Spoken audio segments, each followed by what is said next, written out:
En el año 589, el gobernante supremo de Hispania tomó una decisión radical.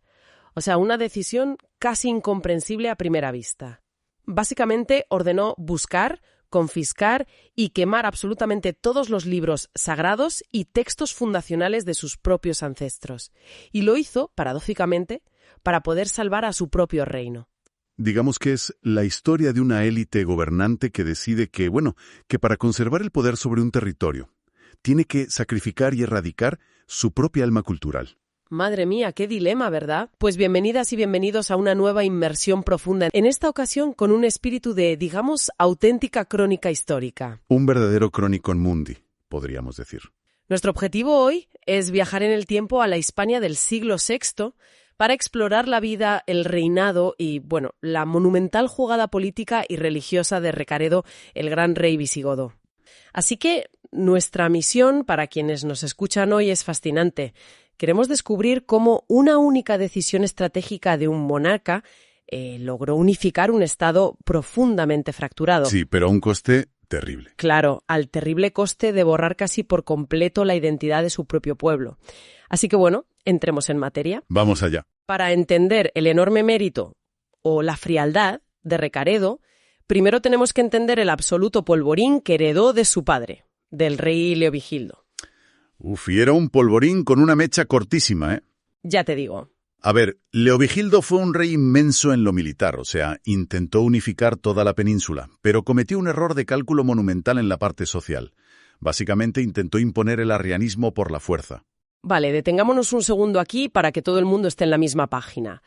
Porque cuando hablamos de arrianismo frente a catolicismo en la Hispania visigoda, no estamos hablando solo de un debate teológico abstracto. O sea, no es solo debatir si la figura de Cristo era igual a Dios Padre o estaba subordinada a él. En la práctica, esto era una barrera étnica y social de cemento armado, ¿no? Exactamente. El arrianismo era, digamos, la fe cristiana exclusiva de la élite gobernante visigoda. Mientras tanto, la inmensa mayoría de la población, que eran los hispanos romanos que llevaban siglos allí y que a fin de cuentas hacían funcionar los campos y las ciudades, pues eran profundamente católicos. Mantener religiones separadas era la forma que tenían los visigodos de decir, nosotros somos los amos germánicos, vosotros sois los súbditos romanos y aquí no nos mezclamos. El reino estaba completamente bloqueado. Y esa tensión religiosa no solo fracturaba el país a nivel de calle, es que destrozó a la propia familia real de la manera más cruenta posible. Porque aquí entra el drama familiar. El hermano mayor de Recaredo, Hermenegildo, que de hecho era el heredero natural, va y se rebela contra su propio padre. Sí, contra Leovigildo. Y aquí, se juntan el hambre y las ganas de comer. Hermenegildo estaba casado con una princesa franca llamada Ingunda. Era una católica fanática y militante total. Y encima, Hermenegildo cae bajo la influencia intelectual de Leandro. El obispo católico de Sevilla. Exacto, que era una de las mentes más brillantes y persuasivas de su tiempo, vamos. O sea, es el cóctel geopolítico perfecto para liar una guerra civil. Literalmente. Hermenegildo da el paso, se convierte al catolicismo y, atención, se proclama rey en Sevilla. Esto es alta traición en toda regla. Alta traición y un desafío directo. Total. Y Leovigildo, que no era precisamente un hombre dado a la diplomacia o a las medias tintas, reacciona aplastando la rebelión con una fuerza militar arrolladora. Y aquí, fíjate, es donde entra en escena nuestro protagonista, Recaredo. Leovigildo, en medio de todo este caos, envía a Recaredo a negociar la rendición de su hermano. Una papeleta curiosa. O sea, imaginaos la escena. Hermenegildo, derrotado, acorralado, refugiado en una iglesia en Córdoba. Sí, buscando asilo sagrado. Exacto. Recaredo entra, probablemente le promete que le salvará la vida si se entrega, y Hermenegildo cede. Lo encarcelan en Tarragona y poco después, en el año 585, es asesinado en su celda. Por un godo llamado Sisberto. Eso es.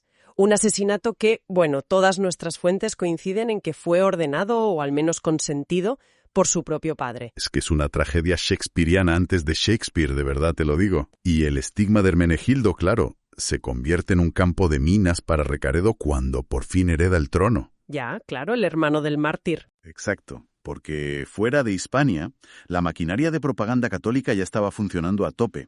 El famoso cronista franco Gregorio de Tours o el mismísimo Papa Gregorio Magno allí en Roma empezaron a vender la imagen de Hermenegildo como un príncipe mártir. Un santo. Un santo que había derramado su sangre por la fe verdadera a manos de un padre hereje. Pero claro, a nivel interno, dentro de Hispania, la historia era muy distinta, ¿verdad? Muy distinta, sí. Porque incluso los cronistas visigodos que luego fueron católicos, o sea, lo odiaban.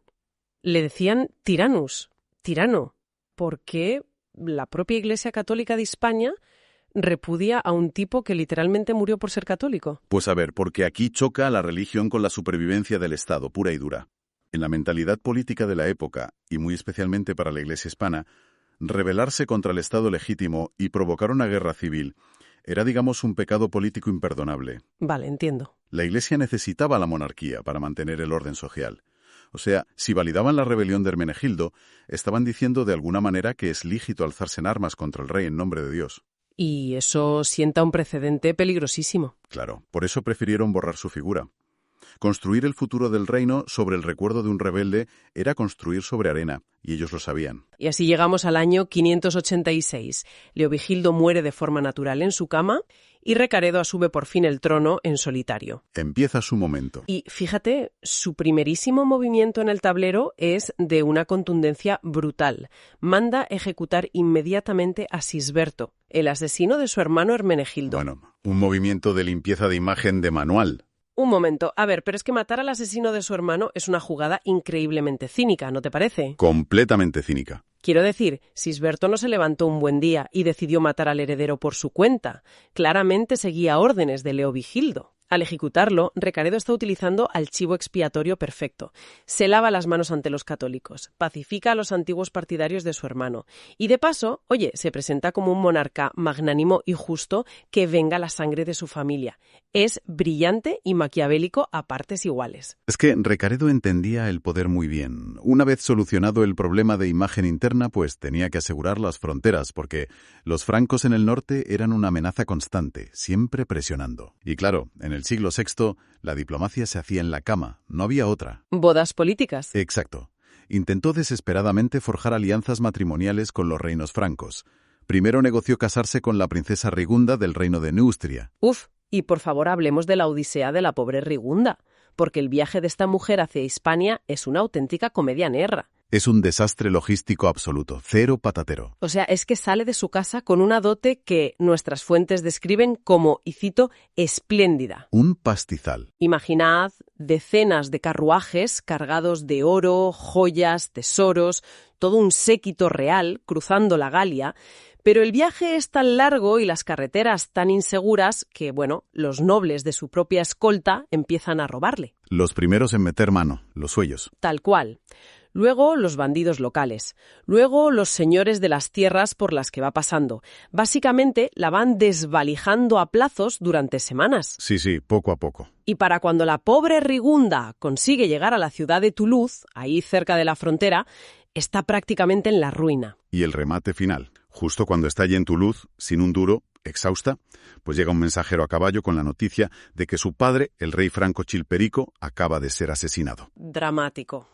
De la noche a la mañana, Rigunda pasa de ser la clave de una alianza geopolítica fundamental a ser, una refugiada pobre y sin ningún respaldo familiar. Es que el valor político de ese matrimonio se esfuma al instante. Y claro, el acuerdo con Recaredo se cancela.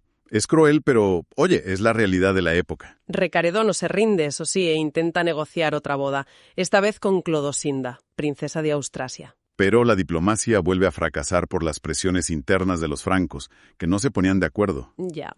Y aquí, fíjate, lo fascinante es cómo estos reveses diplomáticos en el exterior acaban alterando por completo la historia de la península ibérica. Es que eso es clave.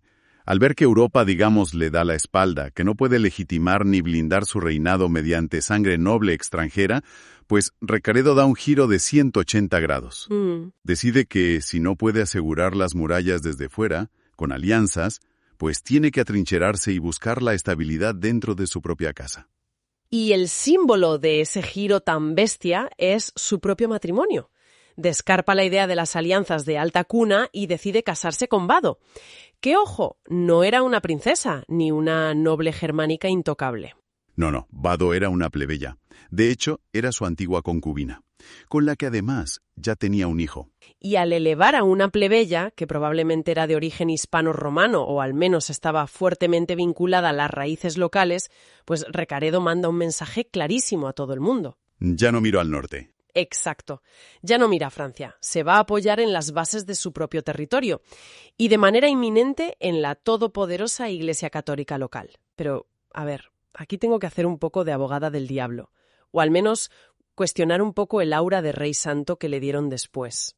Recaredo ejecuta a un pobre diablo que solo cumplía órdenes para limpiar su apellido. Luego descarta a las princesas europeas en el mismo milisegundo en que dejan de serle útiles geopolíticamente. Sí. Y finalmente va y se casa con una plebeya local justo a tiempo para organizar el mayor evento de relaciones públicas del siglo. Y todo ese pragmatismo nos lleva directos al momento que partió en dos la historia de España. El Gran Giro. Febrero del año 587. Recaredo, en un acto que debió estar rodeado de un secretismo asfixiante, se bautiza en secreto en la fe católica. Pero, y esto es muy importante, no lo impone al día siguiente. No. Claro, sabe que no puede hacer lo que hizo su padre con las armas, la lía parda. Exacto. Así que orquesta, durante casi 2 años, una campaña de debates y de persuasión, todo muy medido, que culminará en el famoso Tercer Concilio de Toledo en el año 589. O sea, preparó el terreno con una inteligencia política apabullante. No soltó la bomba de golpe a la élite. Primero convocó reuniones privadas, pero solo con los obispos arrianos de su más estricta confianza. ¿Para ir tanteando? Claro. Luego organizó debates conjuntos entre arrianos y católicos. Él quería o necesitaba que los suyos sintieran que estaban llegando a la conclusión por sí mismos, no por decreto real, ¿sabes? Ya. Y el argumento que usó para quebrar la voluntad de los obispos arrianos es que es brillante. Es buenísimo. Según cuentan las crónicas, Recaredo se plantó ante ellos y les echó en cara que la fe arriana era empíricamente inútil porque era incapaz de producir milagros. Les recordó un episodio súper bochornoso de la época de su padre, donde un obispo arriano montó un espectáculo enorme para intentar curar a un ciego de nacimiento. Rezó, hizo aspavientos, un show. Y el ciego se quedó exactamente igual. Recaredo básicamente les dijo, miren señores, la fe de los católicos sí hace milagros. Y claro, en una sociedad profundamente supersticiosa y providencialista como esa, donde el milagro es, digamos, la única prueba del favor divino, pues ese argumento era irrefutable. Imbatible, sí. Y así llegamos al clímax. El 8 de mayo del año 589 se abren las puertas del Tercer Concilio de Toledo. Y ojo a la escenografía que montaron, porque estaba diseñada para impactar visualmente. Recaredo no se sentó en un trono elevado y distante, separado de todos. ¿Ah, no? No. Decidió sentarse exactamente en medio, o sea, entre los obispos. Y no era casualidad, ¿eh? Estaba emulando de forma descarada al emperador romano Constantino en el Concilio de Nicea. Se estaba presentando no como un simple rey bárbaro, sino como un soberano universal. El auténtico faro de la cristiandad en Occidente. Y el detalle que más me gusta de todo esto, su esposa, la reina plebeya Baduo, firmó las actas del concilio junto a él. Un detalle importantísimo. Fue la única reina visigoda en toda la historia de Hispania en poner su firma en un documento conciliar. Una forma visual de decir el rey y el pueblo unidos. Y fíjate, si conectamos esto con el panorama general, lo que ocurrió en ese concilio tiene unas implicaciones, tectónicas. No fue solo un simple cambio de rito o de cómo rezar. Para empezar, a partir de ese momento, Recaredo adopta el nombre de Flavius. Flavius Recaredus. Ah, el título romano. Exacto. Este era el gentilicio honorífico que usaban siempre los emperadores romanos. Al tomar ese título, y al convertirse en el adalid del catolicismo, Recaredo le da un hachazo monumental a la diplomacia internacional. Se carga a Bizancio. Desplaza por completo al emperador de Bizancio, en Oriente, que hasta entonces se consideraba el protector natural de todos los católicos del Mediterráneo. Claro, o sea, corta de raíz el cordón umbilical de la población hispano-romana con el Imperio de Oriente. Les dice, ya no necesitáis mirar a Constantinopla buscando protección. Vuestro protector romano y católico soy yo, y vivo aquí, en Toledo. Es una jugada maestra. Es maestra, pero es que a nivel administrativo el cambio es aún más profundo. Aquí está el verdadero porqué de toda esta maniobra. O al menos yo estoy convencido de ello. A ver, explícanos eso. El reino visigodo tenía un ejército fuerte, muy potente, pero una burocracia desastrosa. No funcionaba. ¿Quiénes eran los únicos que de verdad sabían leer, escribir, mantener registros y administrar el territorio a nivel local desde la caída de Roma? Pues los obispos católicos. Exacto. Los cánones del Tercer Concilio de Toledo no hablaban solo de liturgia o de cómo dar la misa. Le otorgaron a la Iglesia un poder secular y administrativo inmenso, gigantesco. ¿Pero hasta qué punto? Pues a partir de ese concilio se establece por ley que los obispos católicos debían supervisar anualmente a los jueces locales y a los recaudadores de impuestos reales en cada ciudad. ¡Qué barbaridad! O sea, que Recaredo no solo se convirtió a una religión, es que adquirió un ministerio de Hacienda y de Justicia gratis, de golpe. Tal cual. El Estado germánico y la Iglesia romana se fusionaron por completo, creando lo que llamaban una Societas Fidelium Christi, una sociedad unida no por la sangre germánica, sino por la fe y por la burocracia. Oye, y esto me obliga a hacerte la gran pregunta. Leyendo todas estas fuentes, viendo cómo el catolicismo le resolvió, por un lado, el problema de imagen, le blindó contra Bizancio y encima le dio una red de inspectores de Hacienda. Entonces, ¿fue la conversión de Recaredo una epifanía espiritual sincera, inspirada en su hermano? ¿O estamos ante la jugada política de unificación estatal más fría y calculada de toda la Edad Media? Pues, a ver, lo más probable es que en la mente de un monarca del siglo VI, la voluntad de Dios y la conveniencia del Estado sean exactamente la misma cosa. No las separaban como nosotros. Ya, tiene sentido. Recaredo se dio cuenta de que una minoría militar arriana jamás podría doblegar permanentemente a millones de hispanorromanos católicos. Era estadísticamente imposible. Claro, eran muchísimos más.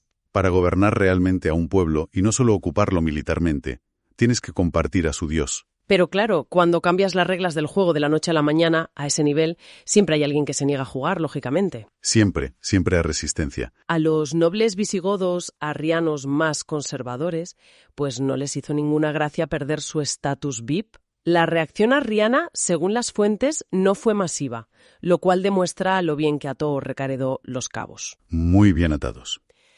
Pero las conspiraciones que hubo parecen sacadas de un thriller político, ¿eh? Recaredo tuvo que enfrentarse a 3 frentes distintos de rebelión. Y el primero vino directamente de la vieja guardia religiosa. En Mérida. Sí, en la ciudad de Mérida. El obispo arriano Suna y un noble llamado Sega intentaron asesinar al obispo católico local y, usurpar el trono. Recaredo los aplastó súper rápido, pero lo interesante aquí es el castigo que le impuso a Sega. ¿Que no lo mató? No lo mató. Le ordenó cortar ambas manos. Uf, que suena a crueldad gratuita, pero en realidad tiene una lógica aplastante en la cultura germánica, ¿no? Totalmente. En la tradición visigoda, el rey era, ante todo, un líder militar. Para ser proclamado rey, tenías que ser elevado sobre los escudos de los nobles y, sobre todo, tenías que ser capaz de empuñar una espada para guiar al ejército en la batalla. Al cortarle las manos a Sega, Recaredo lo estaba inhabilitando física y legalmente para ser rey jamás.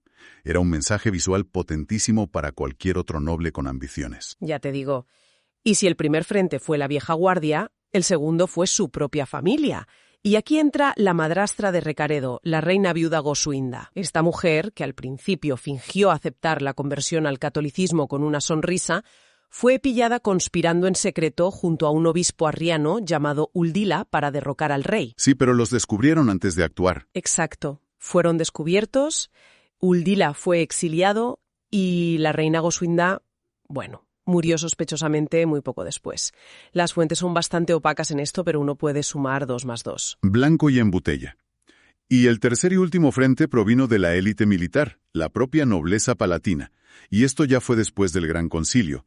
Un noble altísimo llamado Argimundo organizó un complot para asesinar a Recaredo y coronarse él mismo. Madre mía, no paraban. Y el castigo que sufrió Argimundo es, culturalmente hablando, el peor destino que podía sufrir un visigodo. Sí, sufrió la pena de la decalvación. Así es. Y para quienes nos escuchan, la decalvación no era simplemente raparle el pelo a alguien, que ya de por sí era grave para ellos.